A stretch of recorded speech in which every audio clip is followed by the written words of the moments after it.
పాలస్తీనాలో స్త్రీల పట్ల ఎన్నో అత్యాచారాలు జరుగుతున్నాయని ఏకంగా సోనియా గాంధీ కుమార్తె అయినటువంటి ప్రియాంక వాద్రా ఒక భుజాన ఒక సంచి తగిలించుకుని దాని మీద పాలస్తీనియన్ బాలిక బొమ్మ వేసుకుని మరీ పార్లమెంటుకు వచ్చింది.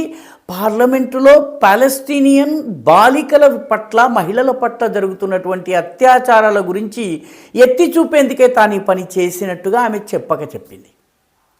ఇరాన్లో కూడా ప్రస్తుతము మహిళలపైన అత్యాచారాలు జరుగుతున్నాయి. హిజాబ్ ధరించకపోతే వాళ్ళని చావచితకబాదుతున్నారు. ఇరాన్లో ఉన్నటువంటి మహిళలు కూడాను మహిళలే, స్త్రీలే, వాళ్ళు ముస్లిములే. అక్కడ పాలస్తీనా విషయంలో ఇంత బాధపడ్డటువంటి ప్రియాంక వాద్రా అంతే బాధను, అంతే సానుభూతిని, అంతే దయ, కరుణ, జాలి, మమత, వాత్సల్యాలను ఇరానియన్ మహిళల మీద ఎందుకు చూపించడం లేదు? ఈ ప్రశ్న ప్రియాంక వాద్రా స్వయంగా వేసుకోవాలి. ప్రియాంక వాద్రాలో ఒక ఆది దేవతను చూస్తున్నటువంటి వాళ్ళు కూడా ఈ ప్రశ్నను వేయాలి.